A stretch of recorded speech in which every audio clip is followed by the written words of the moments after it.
Yuk, di perjalanan ini, yes. Oke deh. Ya, dilanjut lagi di Serbuk Senin Berbuku bersama saya Ribu Tamadi. Hanya di sini di FM 91,2 Radio Kota Batik News Interaktif Solutif. Dan masih saya bacakan untuk Anda buku Takdir Riwayat Pangeran Diponegoro 1785 sampai 1855 karya dari Peter Carey. Wah, masih cukup panjang perjalanan untuk bab 6 ini. Langsung saja saya lanjutkan untuk bagian berikutnya. Serbuan Inggris ke Keraton Yogyakarta 19 sampai 20 Juni 1812. Nah, seseru apa? Yuk, kita langsung saja ke buku yang ditulis Peter Carey. Menurut Diponegoro, Sultan masih percaya pada jaminan yang diberikan oleh Haji Istana bahwa Letnan Gubernur Jenderal sedang dalam perjalanan untuk mengambil putra mahkota untuk ditahan dan kemudian dibuang keluar Jawa. Hingga saat-saat terakhir, Sultan masih berharap bahwa ia dapat membujuk Inggris untuk mengakui Mangku Diningrat sebagai penerus tahtanya yang ditempati ayah Diponegoro. Sumo-Diningrat adalah penasihat Sultan yang paling bersemangat untuk segera melawan Inggris. Ia selalu menyatakan rasa gembiranya bahwa akhirnya saat bertempur telah tiba. Demikian kata Diponegoro dalam Babat Diponegoro. Pada tanggal 17 Juni, Raffles tiba di Yogyakarta. 2 hari kemudian, semua detasemen Inggris, termasuk 500 anggota Legiun Pangeran Prangwedono yang berada di bawah komando pribadi Pangeran berada di benteng. Pada pukul 5 pagi, 18 Juni, Notokusumo mengungsi ke benteng bersama istri dan anak-anaknya. Para pengikutnya dibagi-bagikan kain putih untuk diikatkan di lengan kiri agar dapat dikenali oleh tentara Inggris selama berlangsungnya penyerbuan. Sementara Pangeran Notokusumo dan putranya diberi pakaian seragam kavaleri Inggris. Terlepas dari posisi putra mahkota yang sangat rentan itu, baik babat panular tentang runtuhnya Keraton Yogyakarta maupun tinjauan sejarah Falk berbicara cukup jelas bahwa sang putra mahkota tidak pernah bermaksud merebut kekuasaan bapaknya, melainkan ia tetap tinggal di Kadipaten justru untuk siap membantu Sultan apabila Inggris datang menyerbu. Sementara itu, kelompok-kelompok kecil, juru tombak, juru tembak, dan kavaleri alias pasukan berkuda yang digambarkan oleh sumber-sumber Inggris sebagai banditi atau perampok, diperintahkan oleh Sultan untuk melakukan bumi hangus dan membakar jembatan-jembatan. Salah seorang panglima perang Sultan yang paling cakap, Raden Aryo Sindurejo kedua, memimpin semacam pasukan penyergap terlatih untuk menghadang pasukan perintis kavaleri Inggris yang bertugas mengamankan jalan masuk bagi pasukan utama Inggris di tebing kali Gajah Wong di Papringan. Pasukan Inggris yang berkekuatan 25 orang itu sampai kehilangan 5 tentara dan 13 luka berat, termasuk seorang perwira Inggrisnya. Aksi ini menunjukkan betapa efektifnya pasukan pemegang tombak dari tanah Jawa itu yang bergerak dengan penuh disiplin, menggunakan tombak mereka yang sangat panjang untuk merubuhkan pasukan berkuda Eropa sebelum sempat mengisi bedil karaben mereka. Namun, aksi Sindurejo tidak lagi terulang. Jika bisa diulang, serbuan Inggris ke Yogyakarta mungkin akan lain ceritanya dengan tingkat jumlah korban yang tinggi, 20% dari seluruh pasukan penyerbu, seperti yang dialami Inggris di Mr. Cornwallis. Namun, hal itu tidak terjadi. Inggris hanya kehilangan 23 serdadu tewas, termasuk seorang perwira, dan 74 lainnya luka-luka dari total kekuatan serangan mereka yang kurang dari 1.000 personil. Sehingga angka rata-rata korban di pihak Inggris hanya di bawah 10%. Lumayan kecil dibandingkan dengan ratusan orang. Angka kerugian yang mengerikan menurut Raffles yang tewas di pihak keraton. Pada hari penyergapan Sindurejo, 18 Juni, Raffles mengutus penerjemah Karesidenan Semarang, C.F. Grigsman, untuk mengultimatum Sultan, jika tidak menyerahkan tahta dalam 2 jam kepada putra mahkota, maka Inggris akan mulai membombardir keraton dengan meriam. Sambil menoleh kepada putra mahkota, Sultan bertanya apakah ia siap untuk menerima tuntutan Inggris itu. Putra mahkota dengan tegas menolak, dan berdasarkan itu Sultan menulis sepucuk surat yang menjelaskan secara rinci penolakannya, dan kemudian meminta Notokusumo untuk menjelaskan mengapa belakangan ini dia membelot ke pihak Inggris. Pembawaan meriam artileri Inggris dimulai pada sore harinya hingga malam. Menurut Raffles, lamanya tembakan artileri ini punya 2 tujuan. Pertama, memberi waktu bagi pasukan utama penyerbu untuk tiba di Jogja. Dan kedua, memberi Sultan waktu untuk memikirkan ulang posisinya. Namun, Sultan sama sekali tidak merasa terancam atau terintimidasi. Sultan menampilkan diri sebagai musuh. Ia mengesampingkan peringatan Mangkuniningrat tentang apa yang terjadi di Kartosuro serta ketika keraton diserbu oleh orang Tionghoa pada tahun 1742. Namun, keberanian Sultan segera sirna ketika badai serangan Inggris yang sebenarnya mulai dilancarkan pada pagi hari berikutnya, tanggal 20 Juni. Sikap penakut yang ditampilkan Sultan sesudahnya sempat merusak semangat tempur pasukan yang menjaga keraton. Hal yang sama terjadi pada kebanyakan pangeran yang harusnya memimpin pertempuran yang ketika datang hujan meriam Inggris hanya bisa menggigil ketakutan di pintu tempat-tempat perlindungan atau para pura-pura sakit. Sebagian lagi melarikan diri keluar tembok keraton dan menjadi pengungsi di daerah sekitarnya, tempat tinggal kaum kerabat istri-istri mereka. Sebagian yang lain pergi dengan keluarga mereka ke kawasan makam kerajaan di Imogiri. Hanya beberapa pangeran dan pejabat senior keraton, di antaranya Sumodiningrat, dan ia yang nantinya menjadi komandan kavaleri Diponegoro, Joyokusumo, memimpin pertahanan dengan gagah berani. Tempat kediaman putra mahkota, Kadipaten, menderita kerusakan sangat parah dibombardir Inggris, mengingat letaknya persis di bagian timur laut keraton, paling dekat dengan sarang meriam di benteng Vredenburg. 2 kali putra mahkota mengirim pesan kepada Sultan lewat pamannya, Pangeran Panular, bahwa bala tentara sangat dibutuhkan untuk mencegah jangan sampai kediamannya jatuh ke tangan pasukan penyerbu Inggris. Namun permintaannya tidak ditanggapi.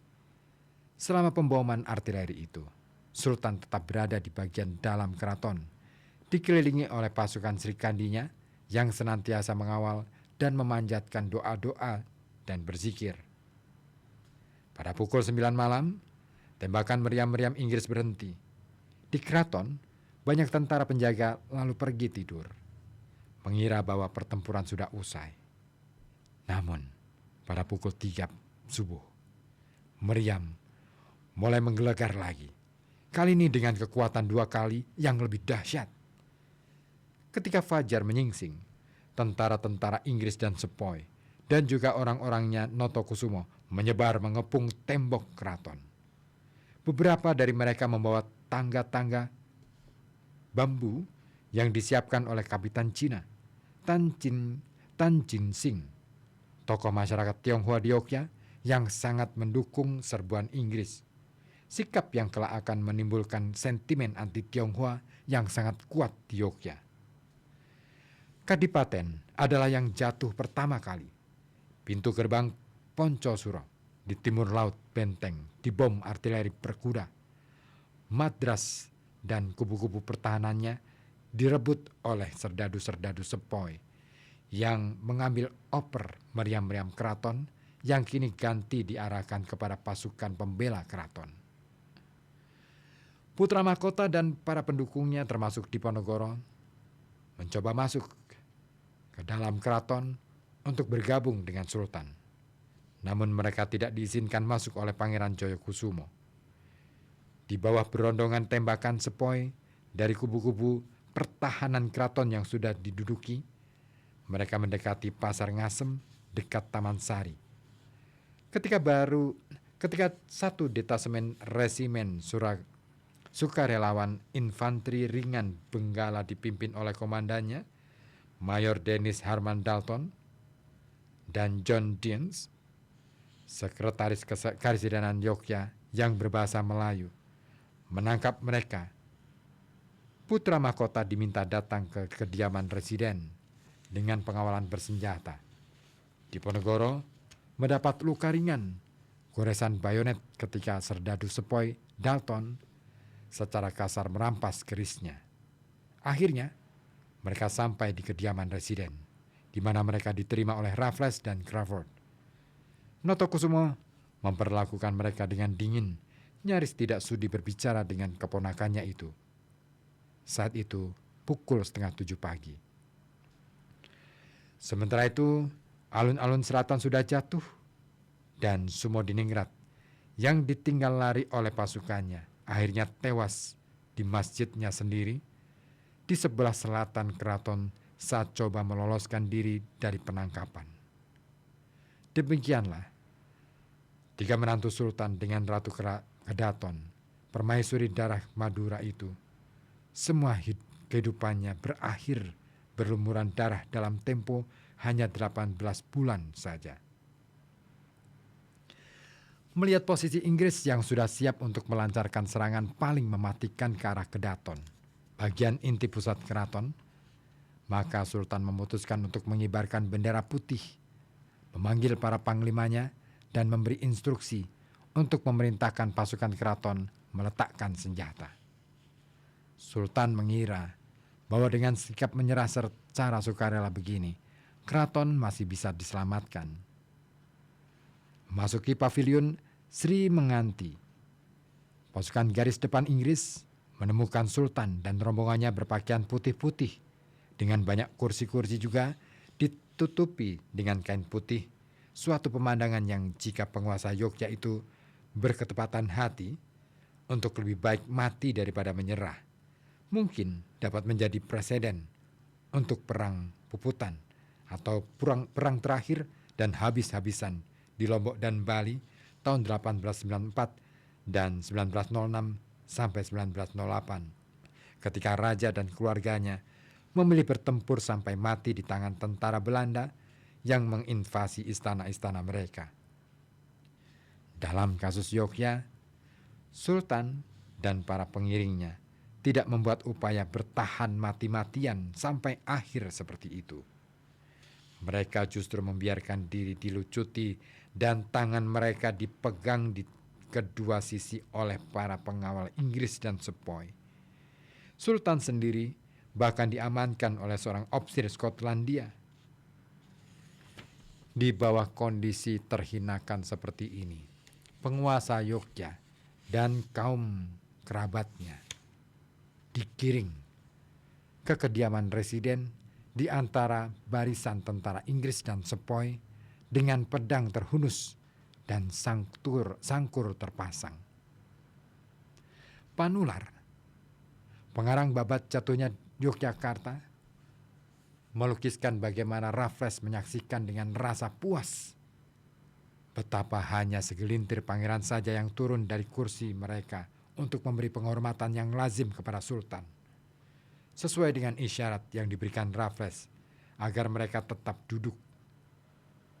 Dalam linangan air mata, Sultan dan para pengikutnya sekarang dipaksa menyerahkan keris serta perhiasan-perhiasan emas yang dikenakan. Pedang dan belati sultan dikirim oleh Raffles kepada Lord Minto di Kalkuta sebagai simbol penyerahan diri sepenuhnya Keraton Yogyakarta kepada Inggris. Bahkan kancing-kancing berlian pada jaket busana sultan dicopot dengan kasar oleh pengawal-pengawal sepoi tatkala ia tertidur di ruang tahanan. Kala itu pukul 8 pagi. Ramalan Parangkusumo tergenapi sudah.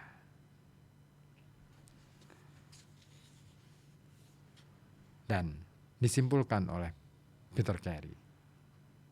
Demikianlah Keraton Yogyakarta akhirnya jatuh ke tangan Inggris hampir 57 tahun setelah pertama kali ditetapkan Mangkubumi sebagai ibu kota pada 6 November 1755.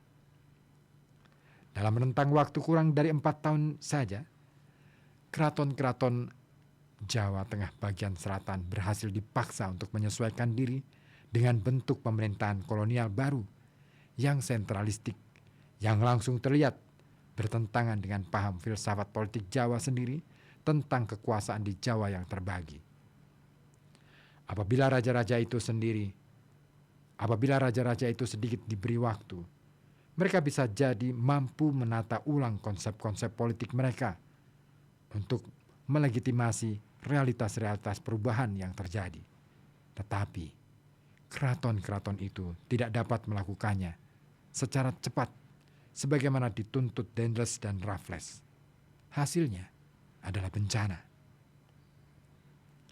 Teristimewa untuk Keraton Yogyakarta yang memasuki periode perubahan menentukan dengan keraton yang tampaknya makmur dan sangat berkuasa, namun dalam kenyataan tercabik-cabik sendiri dan diperintah oleh seseorang yang angkuh dan kaku. Makanya intrik di dalam keraton benar-benar mencabik-cabik keutuhan dan persatuannya, persis ketika tiba waktunya dibutuhkan penyatuan segenap daya untuk menghadapi tantangan-tantangan baru yang dibawa oleh kekuatan Eropa yang sedang muncul. Kerajaan Mangkubumi didirikan di atas pedang, namun pada Juni 1812 dapat dikatakan ia juga hancur oleh pedang. Bagi pemerintahan kolonial Inggris di Jawa, tidak ada sedikit pun keraguan tentang arti kemenangan mereka. Montingue memuji-mujinya sebagai peristiwa yang sama pentingnya dengan kemenangan Clive di Plassey pada tanggal 23 Juni 1757 yang membuka seluruh India Utara untuk tunduk kepada pemerintahan Inggris. Raffles mengembangkan hal itu dalam sepucuk surat kepada atasannya Lord Minto saat ia mengatakan kekuatan Eropa untuk kali pertama berjaya di Jawa. Kita tidak pernah sampai pada saat ini menyebut diri kita penguasa bila tidak menguasai wilayah-wilayah yang lebih penting di pedalaman. Sebab daerah-daerah kekuasaan kita di pantai-pantai akan selalu terus berada dalam ancaman bahaya.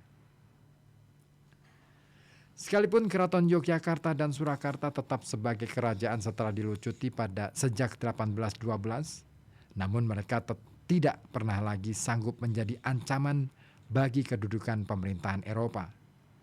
Ketika sebuah ancaman baru tampil dengan panji-panji Islam Jawa yang diusung Diponegoro pada Juli 1825, tantangan itu agaknya mendapat inspirasi dan kekuatannya dari pengaruh-pengaruh yang berada di luar tradisi besar keraton. Dukungan yang diberikan kepada pangeran oleh komunitas-komunitas religius dan kaum tani Jawa, dua kelompok masyarakat yang merasa diri tersingkir dari tata kolonial baru, jauh lebih penting daripada patronase dan loyalitas tradisional yang merupakan inti tradisi keraton. Bulan Juni 1812 dan bukan masa berakhirnya Perang Jawa, barangkali dapat dilihat sebagai saat bangkitnya era kolonial baru di Jawa. Namun demikian, terlepas dari keruntuhan dan kepahitan yang ditinggalkannya. Suatu kombinasi baru elemen-elemen masyarakat yang lebih kuat telah muncul di masyarakat Jawa. Perkembangan-perkembangan baru dalam 13 tahun sejak serangan Inggris atas Yogyakarta akan kita lihat dalam 3 bab berikut.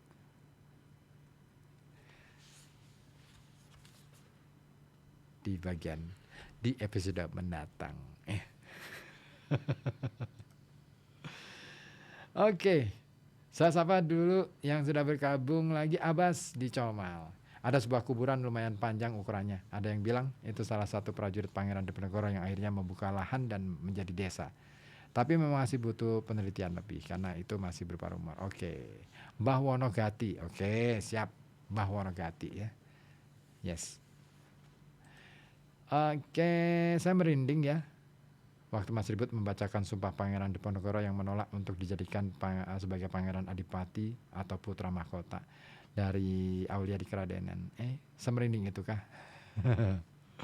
Mungkin saya bacanya aja. Oke, yes. Ada juga Diki Darmawan. Terima kasih ya informasinya. Saya nggak tahu perasaan Anda ketika bagian itu ya, Sumpah Pangeran Diponegoro yang menolak untuk dinobatkan sebagai putra mahkota. Nah, bagian 3 nanti ya di minggu depan. Ini tahun-tahun emas, tahun-tahun besi ya. Ini akan bercerita tentang bagaimana kemudian ada pangeran mulai gelegak atau geliat perang Diponegoro ini akan mulai. Takim di Ambo Kembang, kalau di tempatku di Tanggil Kulon, tepatnya Duku Plosaran, ada makam Mbah Supo. Kata juru kuncinya juga Laskar Diponegoro. Oke deh. Terima kasih. Kapan-kapan ya kita Mas Takim mau dong nganterin saya ke jalan-jalan ke situ-situ ya. Iya, saya pingin banget berkunjung ke makam-makam itu. Saya pingin bukan untuk memastikan atau apa ya. Paling tidak saya akan belajar gitu ya. Belajar tentang apa sih yang sudah dilakukan oleh beliau-beliau ini. Sehingga beliau ini luar biasa sampai hari ini masih dikenal. Thank you. Koja sastra mulu sih. Ya ampun, Senin berbuku ya.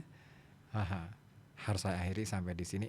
Kita ketemu minggu depan dengan buku yang sama dan makin seru deh bukunya untuk disimak. Masih di sini di FM 91,2 Radio Kota Batik News Interaktif.